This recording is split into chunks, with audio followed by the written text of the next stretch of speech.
Hello everyone and welcome. My name is Mike, and if you like unsolved mysteries or true crime thrillers, you've probably seen, or at least heard of, Murder Mountain, a new show on Netflix. It tells the story of Humboldt County, which has a startling number of missing people. Humboldt County is also a major location for weed farms, so it's hard to imagine the two are not linked. So, with such a startling number of missing people in this one county in Northern California, let's get into what is really going on in Humboldt County.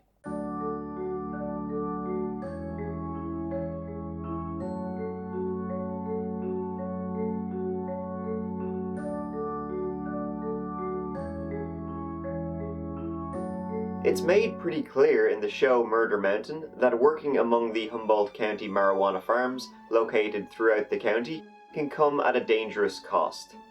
An average of 717 people per 100,000 go missing in Humboldt County every year, giving it the highest per capita missing persons rate in the entire state.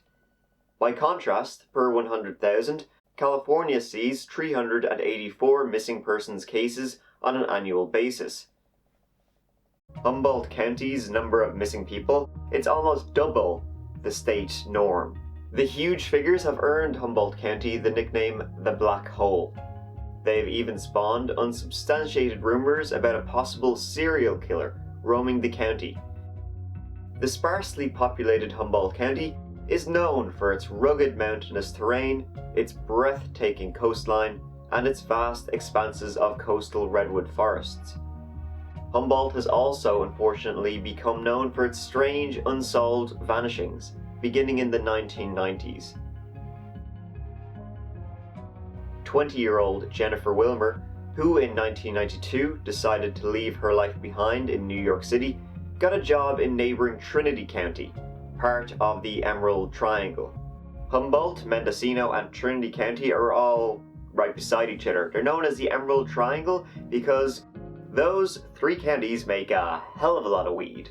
On September 13th, 1993, Wilmer allegedly went off to retrieve a ticket from a local travel agency in order to make a visit to family in New York. She never arrived, and the ticket was never claimed. When the woman did not return home that evening, police launched an investigation and found that there were witnesses who claimed to have seen the missing woman hitchhiking, and this was the last time anyone would see her. Making things even murkier is that there were conflicting reports that say Wilmer was not out to go to the travel agency, but rather she was on her way to a farm in order to inquire about possible work. Trimmigrants is a word for people who come out to work seasonally on the weed farms in the Emerald Triangle. People come from all across America and even all across the world. However, on these weed farms, they are completely off the grid. In November 1997, 16-year-old Karen Mitchell was walking along in the middle of the day in downtown Eureka when she just disappeared into thin air.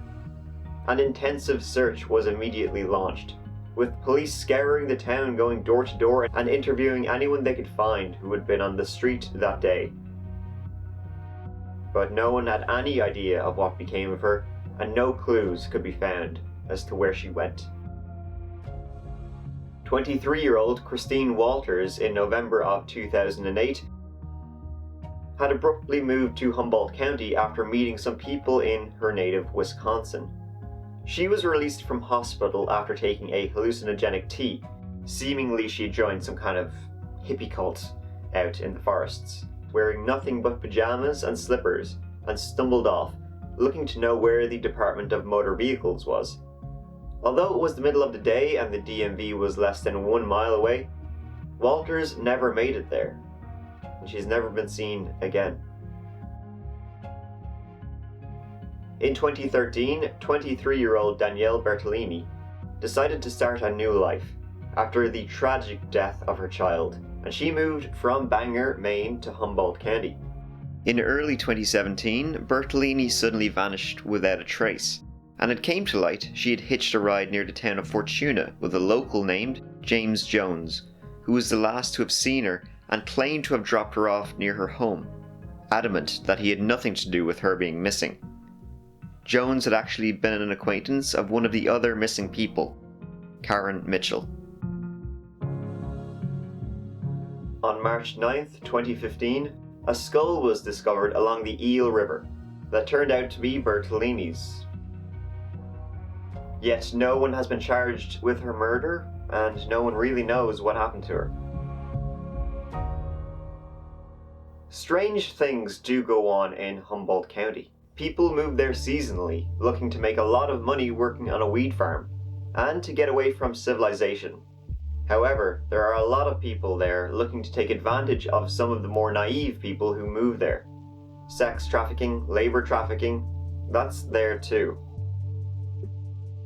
However, the sheriff's office and some researchers claim that the number of missing people, it's a little bit exaggerated. The documentary itself suggests that the isolated nature of Humboldt makes it more attractive to runaways and others hoping to get off the grid, at least temporarily.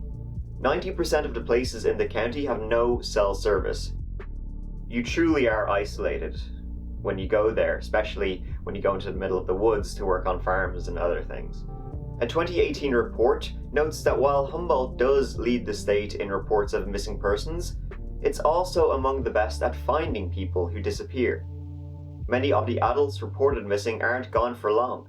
Of the 313 missing reports filed for adults in 2016, most cases were closed. 230 people returned or were eventually located. 15 were arrested, 8 were declared voluntary missing, 5 were marked withdrawn, 1 was marked unknown, and 51 were classified as other, which includes suspicious circumstances. Part of the difficulty in resolving cases like that is no one wants to cooperate with a missing persons investigation, largely because Humboldt is a hub of illegal marijuana trading. Many people from throughout the state, country, and world come to Humboldt to work in the cannabis industry. They oftentimes will not communicate with friends and family regarding their location. Many of those individuals will return home, and no one notifies law enforcement that they are no longer missing. Consequently, they will remain in the database. As many people note in Murder Mountain, it's a place to go to get off the grid, and essentially if you wanted to become missing. Check out Murder Mountain on Netflix if you have it. It's a really fascinating documentary, very interesting. Goes into all of this in much more detail. Thanks for watching. See you in the next video. Mike out.